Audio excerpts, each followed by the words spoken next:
Bismillahirrahmanirrahim. Assalamualaikum warahmatullahi wabarakatuh. Saya Hanifuddin Sukri, dosen Teknik Elektro Fakultas Teknik Universitas Trunojoyo Madura. Saya mengampu mata kuliah manajemen basis data. Ya, saya mengingatkan kembali tentang RPS atau rencana pembelajaran semester dari manajemen basis data, karena ini sudah pertemuan yang ke-7 ya. Jadi mata kuliah basis data ini deskripsinya adalah mata kuliah ini mempelajari pemahaman konsep sistem, memberikan pemahaman dan penugasan mengenai konsep-konsep basis data, model data relasional, teknik pembentukan basis data, dan normalisasi penggunaan bahasa query atau SQL untuk pencarian, pengurutan, penyaringan, penghapusan, dan update data, serta pembuatan program aplikasi basis data dalam pengembangan sistem pengolahan data berbasis komputer. Ada beberapa 14 pertemuan ya seharusnya. Kita sudah sampai di pertemuan ke-7, yaitu aljabar relasional query. Ya, dalam pembelajaran ini metodenya bermacam-macam. Yang sering digunakan adalah blended learning, di mana saya sudah memberikan materi sebelumnya melalui Google Classroom, melalui LMS Google Classroom, di mana mahasiswa bisa mempelajari materi-materi sebelum pertemuan dimulai, sehingga ketika pertemuan tatap muka gitu ya, jadi proses pembelajarannya ada melalui teknologi dan melalui tatap muka langsung seperti saat ini. Sudah baca ya sekilas mungkin materi untuk pertemuan hari ini? Sudah. Oke, saya buka dulu. Ya, pertemuan hari ini membahas relasional algebra atau aljabar relasional. Ada yang sudah membaca, ada beberapa pertanyaan mungkin yang perlu ditanyakan ke saya, atau saya yang bertanya ke rekan-rekan mahasiswa. Apa itu aljabar relasional? Ya. Ya.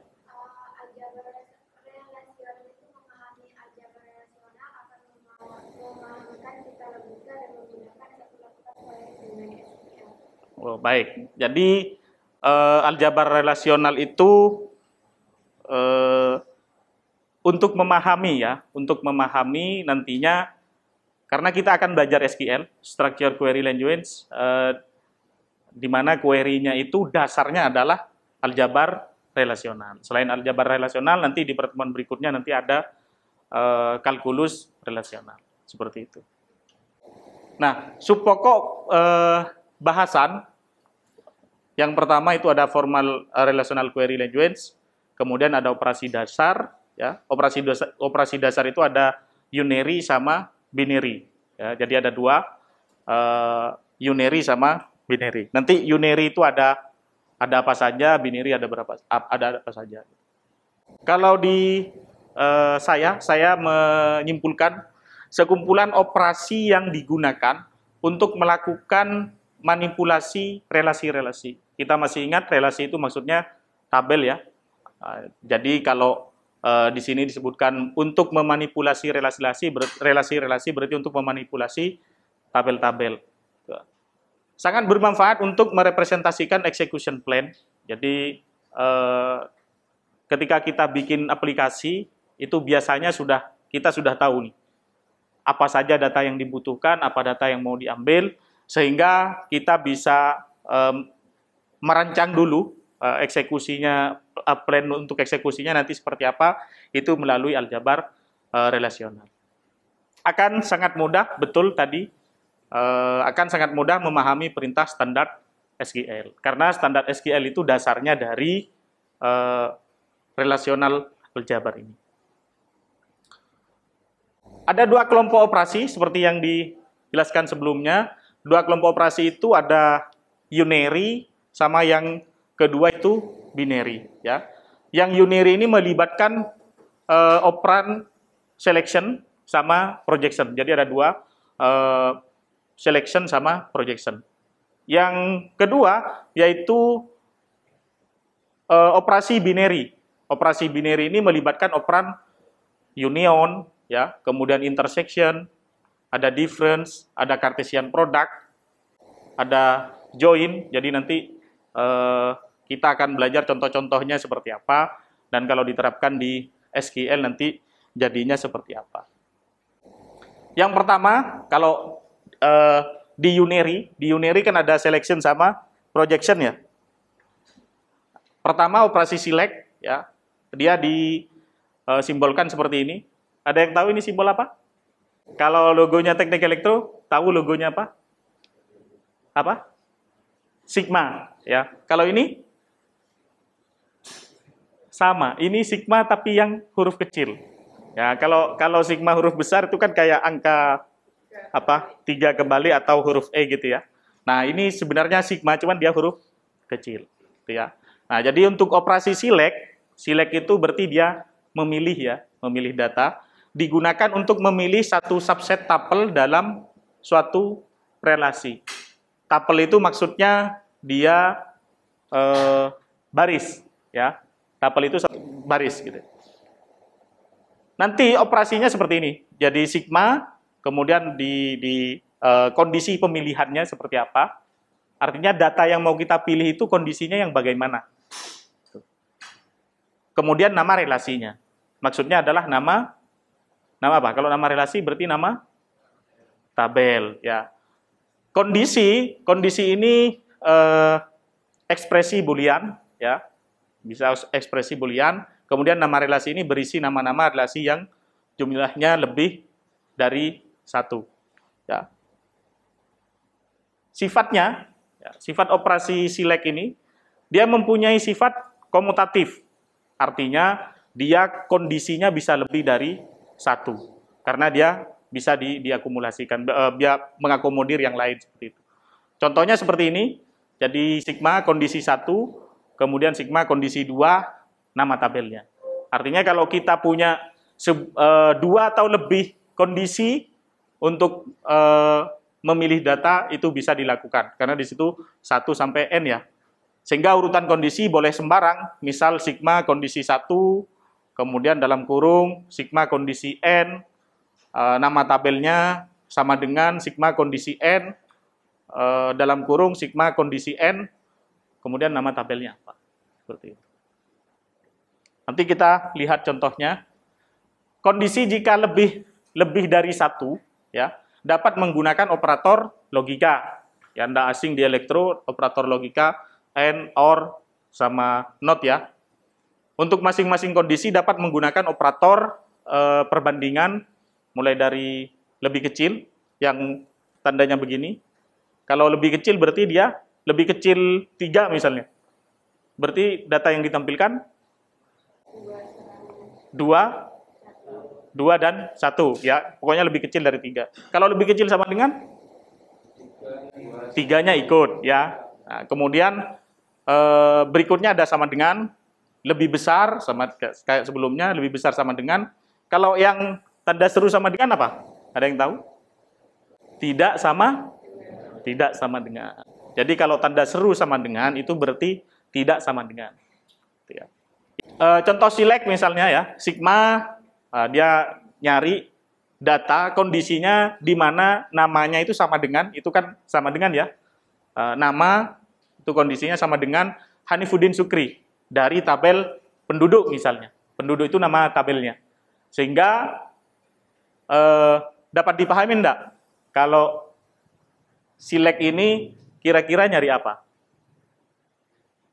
Sigma kondisinya nama sama dengan Hanifuddin Sukri tabel penduduk, nama tabelnya penduduk.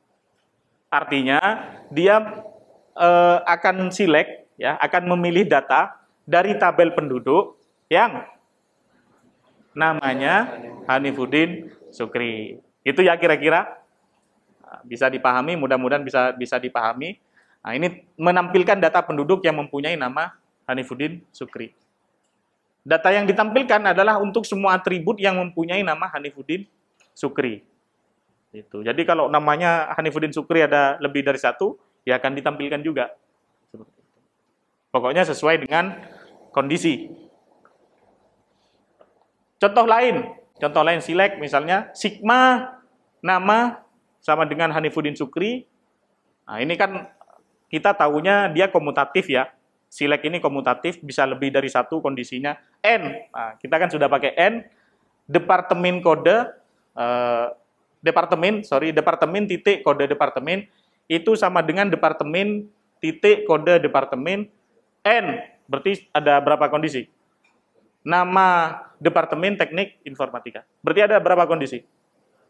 Pertama, dia nyari yang namanya Hanifuddin Sukri. Yang kedua, dia nyari departemen ya, di mana departemennya itu teknik informatika. Maka ini adalah silek data pegawai yang berada di bawah departemen teknik informatika yang namanya Hanifuddin Sukri.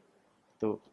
Begitu seterusnya. Jadi kalau misalnya punya kondisi yang berbeda, misal saya mau nyari mahasiswa yang asalnya dari Kabupaten Lamongan, yang IPK-nya lebih besar sama dengan 3, gitu ya. Nah, itu kan berarti sudah berapa kondisi? Satu, dia nyari mahasiswa asalnya dari Lamongan, kota ya kan, kabupaten. Satu kondisinya. Kemudian IPK-nya lebih dari 3,0, ya, sudah 2 kondisi. Tuh. Yang UKT-nya golongan lebih besar, golongan 2 misalnya. Jadi kalau golongannya 2, 3, 4, maka dia akan ditampilkan. Berarti itu kan ada 3 kondisi. Nah, itu sifatnya komutatif. Berapapun kondisinya sesuai dengan yang kita inginkan. Oke, kita lanjut. Kemudian ada operasi project ya. Project itu maksudnya projection. Dia disimbolkan dengan simbol seperti itu. Ada yang tahu itu simbol apa? Pi, oke. Ya, menghapus atribut, dia gunanya bukan menghapus ya sebenarnya. Menghapus atribut atau kolom dari skema relasi yang tidak diinginkan. Bukan menghapus secara fisik, tapi dia tidak menampilkan kolom tersebut. Ya, jadi kita bisa memilih kolom apa yang ingin ditampilkan. Menampilkan atribut atau kolom sesuai dengan kebutuhan. Ya. Kemudian simbolnya seperti itu. Pi daftar atributnya apa aja? Artinya kalau kita ngomongin atribut berarti kolom, ya, nama kolomnya. Ya. R itu maksudnya relasi atau tabelnya. Daftar atribut digunakan untuk memilih atribut dari suatu relasi atau dari suatu tabel. Contohnya seperti ini. Contoh projection. Kita punya tabel. Tabelnya kita namai misalnya tabel penduduk gitu ya. Di situ ada berapa kolom? Yang atas? Yang ini? Ada 6 kolom gitu ya.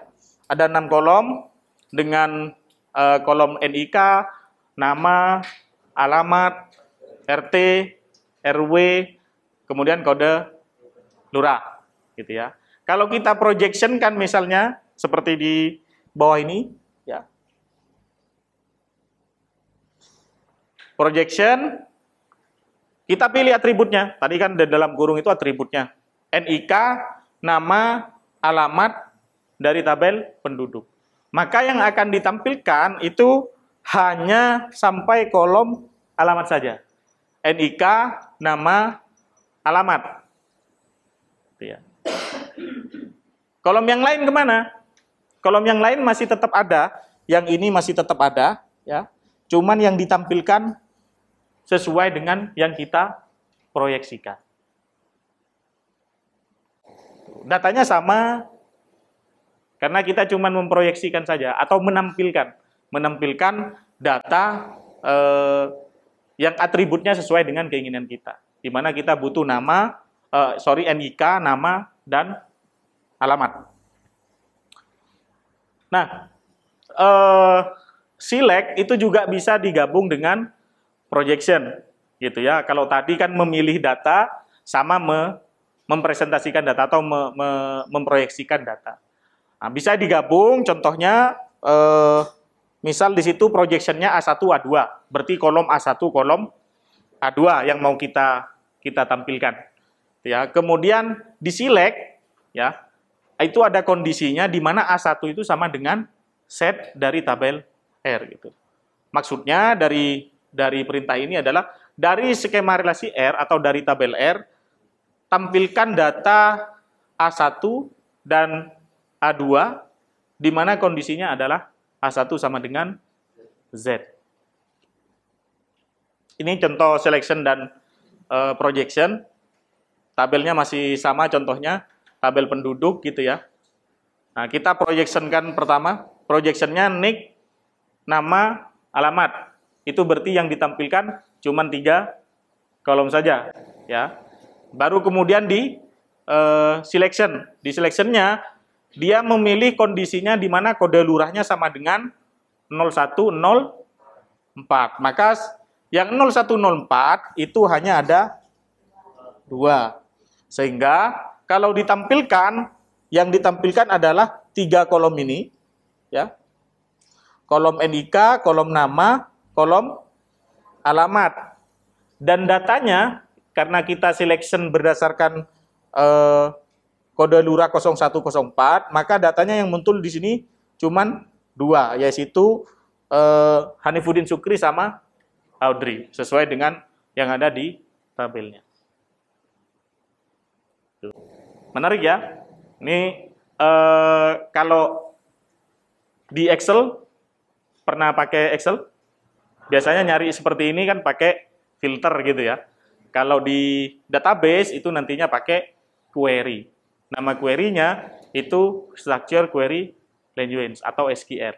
Cuman sebelum belajar SQL, kita perlu belajar dulu logikanya itu seperti apa, di mana logika itu tertuang di bahasa formalnya itu yaitu di relasional, ya, kemudian sama di aljabar relasional sama di kalkulus relasional, seperti itu.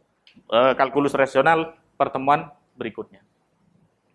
Kemudian itu tadi kan yang unary ya, yang unary ada selection sama ada projection. Berikutnya yang binary. Contohnya di sini ada salah satu operasi yaitu join. Join itu dari namanya sudah kelihatan, maksudnya dia menggabungkan ya. Nah, kalau kita minum kopi join gitu kan berarti kita kopinya joinan gitu. Ya, mengkombinasikan related tuple artinya baris yang berrelasi dari beberapa tuple menjadi tuple tunggal. Jadi dari beberapa baris menjadi satu baris. Operasi ini memungkinkan untuk melakukan proses relationship ya atau hubungan. Nah, contohnya misalnya di sini ada tabel R sama tabel S gitu ya. Ini bisa direlasikan ya, bisa dijoin antara tabel R dengan tabel S ya dengan kondisi. Jadi bisa juga menggunakan kondisi. Ya. Nanti macam-macam join itu ada natural join, ada equal join, ada theta join. Cuman kita tidak bahas di pertemuan ini, akan dibahas pada materi SQL. Ya. Hasil join, hasilnya kalau kita menjoinkan dari 2 buah tabel misalnya atau lebih, jumlah data sama dengan kombinasi tabel atau baris dari tabel R dan S yang memenuhi kondisi join. Jumlah atributnya sama dengan M plus N, jadi dia ditambahkan. Ya, contohnya seperti ini, contoh join. Kita punya 2 tabel, ya, satu tabel penduduk, satu tabel desa. Kita akan joinkan antara tabel penduduk dengan tabel desa, ya. Nggak kelihatan dia di situ. Yang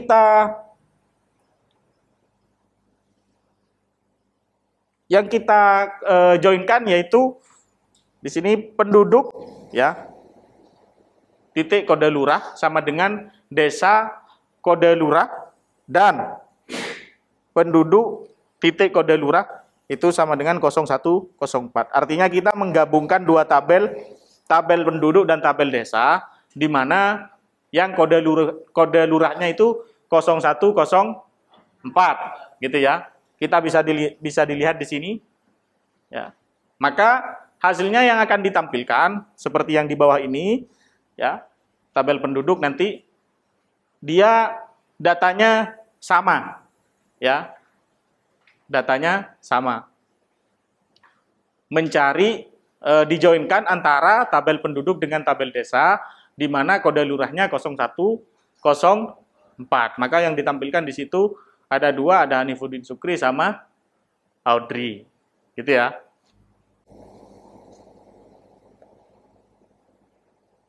Kemudian ada union dilakukan antara skema relasi R dan skema relasi S, ya, dua tabel maksudnya, dengan struktur yang sama, ya, dengan struktur yang sama. Hasil union, jumlah atribut tetap seperti pada skema relasi R atau skema relasi S, antara dua tabel itu, jumlah tuple hasil union skema relasi R plus jumlah tuple skema relasi S, ya. Dikurangi dengan jumlah tuple pada skema relasi R yang sama dengan skema relasi S. Ya. Rasanya agak susah kalau dicerna dijelaskan seperti ini. Akan lebih mudah kalau dicontohkan seperti ini. Ini contoh union. Ya. Di situ ada tabel penduduk dan tabel T penduduk. Sama, dia strukturnya sama. Jadi sama-sama ada 6 kolom. Ada NIK, nama, alamat, RT, RW, kode lurah. Gitu ya. Cuman datanya beda enggak? Ada yang beda enggak? Beda ya? Nah, namanya beda. Kita coba penduduk diunionkan dengan T penduduk. Ya. Jadi kalau diunionkan antara penduduk dan T penduduk, itu akan jadi datanya ada 5. Ya. Di sini kan ada 5 data. Ya. Sementara di sini ada 3 data, di sini ada 3 data. Ya. Kalau di union itu akan ditambahkan, berarti seharusnya 3 tambah 3 sama dengan 6. Kenapa kok di sini 5? Nah, karena ada data yang sama, maka dia akan dikurangi dengan data yang sama. Data yang sama apa? Ella Marina. Maka Ella Marina dia akan dikurangi dan ditampilkan hanya 1 saja. Tuh, itu untuk union. Ya, nanti gunanya banyak ya. Salah satu contohnya misalnya untuk mengeliminasi daftar pemilih ganda ya, DPT.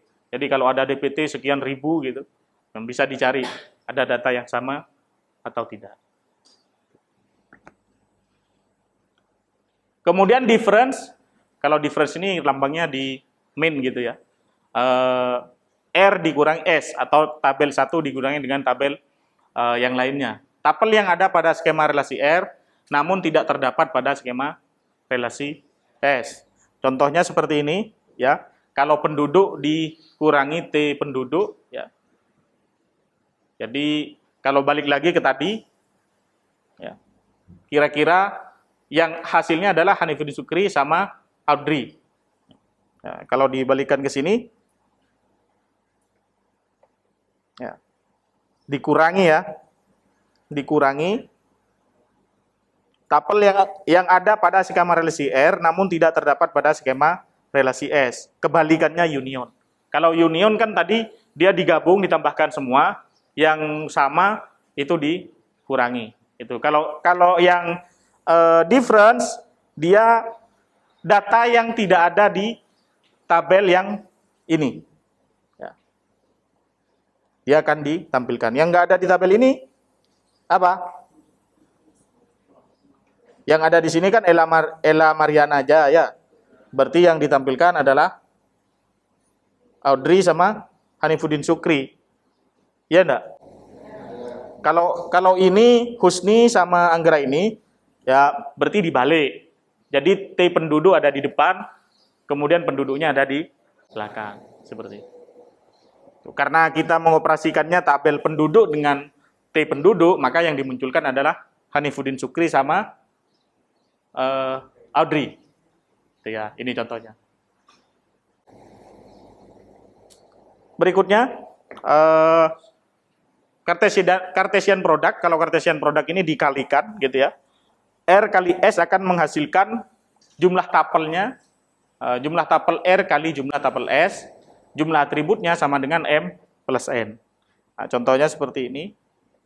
Ya, di situ ada penduduk sama mata kuliah. Kalau dikalikan, dioperasikan dengan Cartesian product ini, maka ya dia akan seperti ini. Ya. Nah, tabel penduduk dia namanya juga karena di sini ada dua data, ya dikalikan, maka di situ ada Hanifuddin Sukri 2 kali, Audrey 2 kali, Ella Mariana 2 kali.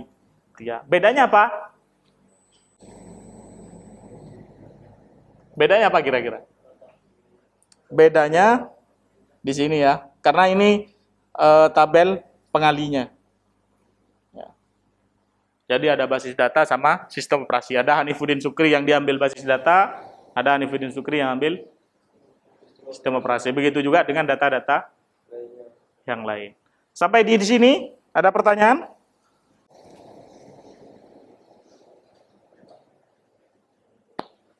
Ada pertanyaan? Ya, silakan Mas.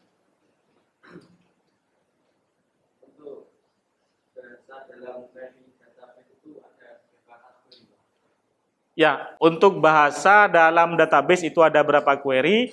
Dari pertemuan sebelumnya kita sudah belajar bahwasanya sebelum ini kita tahu bahwasanya bahasa untuk query itu ada 2 kategorinya. Yang pertama formal, yang kedua ada yang masih ingat? Komersial. Contohnya kalau yang formal apa? Contohnya yang formal? Ya, aljabar relasional. Nanti akan ada satu lagi, kalkulus relasional. Tuh. Kalau contoh yang untuk yang komersial itu ada COBOL gitu ya. Kemudian ada macam-macam. Cuman sekarang yang sering digunakan adalah SQL, ya, Structure Query Language. Akan dipelajari setelah UTS nanti. Ada lagi pertanyaan? Sudah tahu bedanya select sama projection? Apa bedanya? Ada yang tahu perbedaan selection sama projection?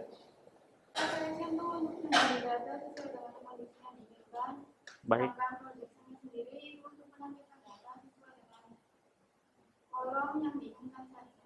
Baik, terima kasih. Ya, benar sekali. Jadi, kalau selection itu kita mengambil data atau menselect data sesuai dengan kondisi yang kita inginkan. Kalau projection itu kita menampilkan data sesuai dengan kolom yang kita maui, ya, kita inginkan. Sampai di sini masih ada pertanyaan? Kalau sudah cukup jelas, nanti akan ada post-test. Post-testnya saya posting di Google Classroom, bisa Anda kerjakan setelah ini. Terima kasih untuk hari ini, mudah-mudahan menambah pemahaman kita terkait dengan basis data. Ya, terima kasih. Wassalamualaikum warahmatullahi wabarakatuh. Waalaikumsalam.